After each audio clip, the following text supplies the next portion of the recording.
Hello and welcome. It's another one of our unboxing days today. I know what you're thinking. I'm off on my holidays. No. This is actually the box this new gun comes in. It'll be a bit of a surprise for you today because we're venturing into the world of PCPs. This is the Kral NP02 Puncher. Got a rather large, as you can see, capacity bowl on the back there towards the butt end of the gun, and there's also quite a large tank just underneath the barrel. I've been told that these are good for around 300 shots on a full fill. This I will have to see, because obviously just picking up the gun I have no idea yet what it's going to do or what it's going to give me. Right, I'm going to just put that down for a moment, and I'm going to do the same thing as I normally do now. I'm going to do a quick picture montage of the gun so you get a closer look at everything, and later I'll do a little bit more talking about the unboxing.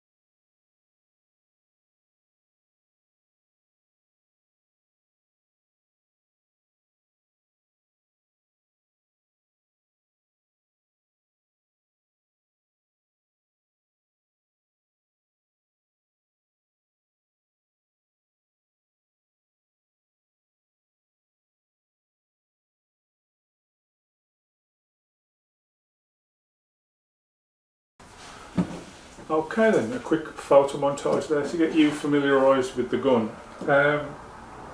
First things I need to pick up on, there is an adjustment of power.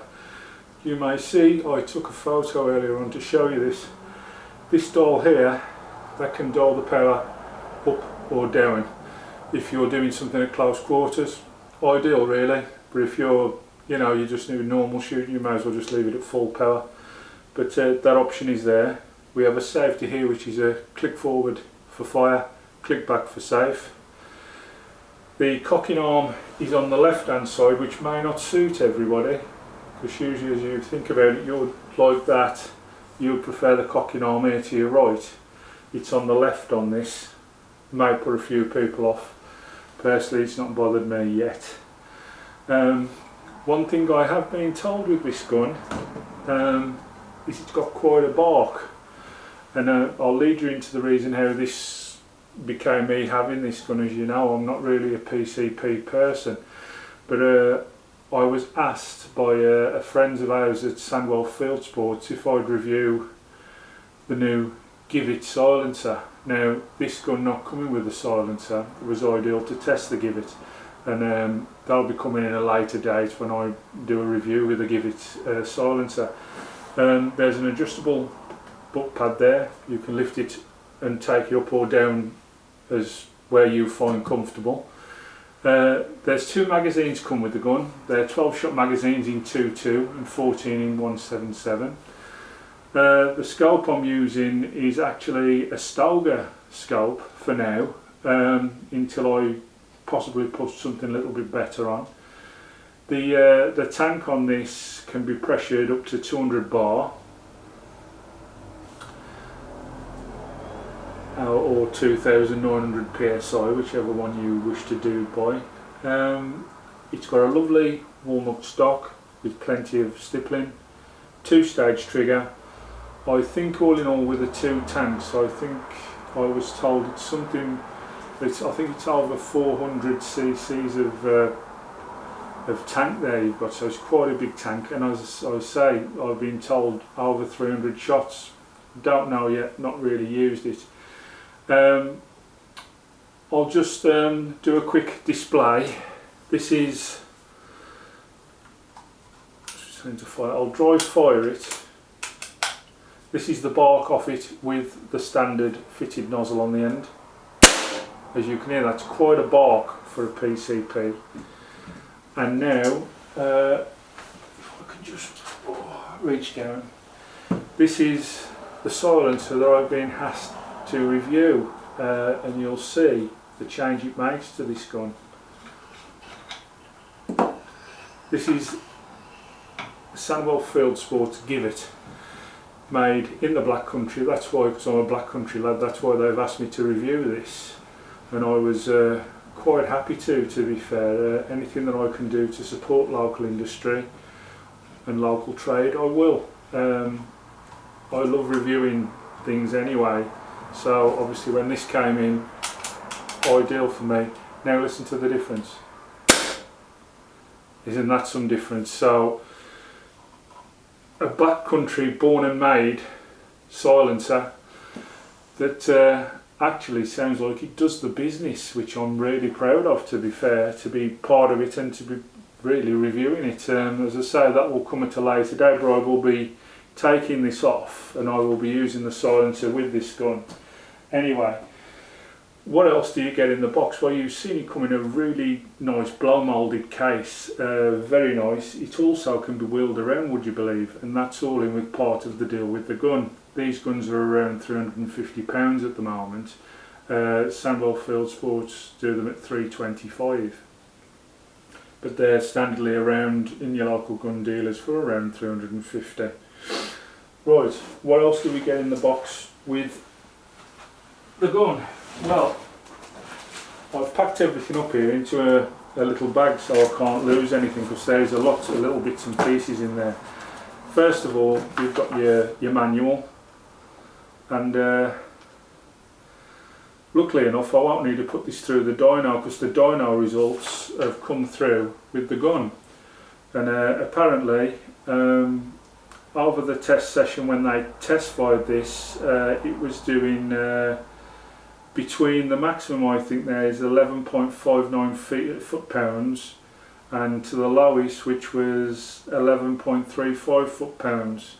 So in feet per second, the lowest was 567 feet per second, and the highest one, as a matter of fact, there's 1167 there, 575 feet per second. So there's a good stretch there, like there's 0.3, 0.30, 0.33 maybe difference in some of the shots, but still it's very close to the legal limit of the 12 foot-pounds, so it's quite decent. What else did we get into the deal? You get two of the magazines. Now, depending on where you buy these from, you will get a clear faced one or the dark ones. Now the dark ones, apparently these ones with the black plastic, these are the stronger ones, because they were having a lot of trouble with the Perspex ones cracking. So obviously I'm pleased to say that I've got the better two of the magazines, but depending on how old the gun is, you may get the clear ones, which apparently, be careful, they do break. Obviously we have our filler probe in there, single shot tray, and we've got an Allen key and a few more washers there should they need replacing at any time. Now the single shot tray, let me tell you something about this. You wouldn't think that this could be much of a problem, a single shot tray, but this one was. When the gun come to me, when it had been took out the mould that it was made in, they hadn't cut it off very well and it wouldn't actually slide into the gun. I had to actually get a file and file off the overt spread of the plastic to actually get it to fit. So marks down there for Kral for not finishing the job off properly. But now I have filed all the plastic off the bottom there and levelled it all out. It does slide in there and does work properly as it should. But really and truthfully, when you've just bought a gun, should you really be doing that? I don't think you should, but just an observation, something that I've picked up on, something that anybody who buys the gun may find out as well. As I say, you've got massive amounts of shots there, 300 shots. I'm not a PCP person, as you know. I'm more of a breaker guy, so this is a delve into the unknown for me really. But what I'm going to do to give it a fair chance, I'm going to actually set up today in this room As you can see, our shooting table's out there normally. I'm going to try and get as far back into the house as I possibly can without sitting in the driveway, and do a few tests later on in our test and review with this, just to see how we actually get on. I don't think it's really going to give it a fair shot at what it can do at our normal 15 metres for the brake barrels. I think it needs to be further back. So I'm going to try and get and set up in this room here and try and fire further away. As you can see from where you are, this is quite a large living room, if I remember right. I think it's another 4 or 5 metres. This is to right towards the back of the house there. So I'm going to try and open the 2 patio doors for the review and test, and I'm going to try and shoot further up the garden. Whether that'll work or not yet, I don't know. It's something that I'm just going to try and do. I've not tried it yet. I'll be honest with you, I've been left home alone. Well, me and one of my daughters are left here. The missus has departed to go and see her family for the weekend, so it gives me free rein to do what I want to do, to be fair, and well, shouldn't leave me home alone, should do. That's a dangerous thing to do, so we'll see what we can do. Well, anything else I can tell you about the Kral puncher before I push on and turn into our review and test session? Well, no, not really, because it's a little bit of an unknown quantity for me. The only thing I've done with the gun at the moment is clean the barrel out and took a few shots to try and tune it in. I've tuned it in at the normal range that we have in there, and I was putting, to be honest with you, pellet upon pellet. It shot really well from what I could do when I was trying to set it up. As I say, this doesn't come with a scope. That's a Stoger scope that I fitted myself, so budgeting for that, and also if you're buying this gun, budgeting for a silencer. You've heard the crack off it when it goes with its normal end fitting on there. It's quite loud. I won't be playing around with the power settings because I don't feel there's any need to for myself. The trigger feels lovely, doesn't need adjusting for me anyway. Feels really smooth and really quite attached to the gun when I've been firing it. I'm pleasantly surprised. I mean, this is my first PCP, as you know, but I'm pleasantly surprised at how well it fires and how accurate it is, so that's nice for a kick-off.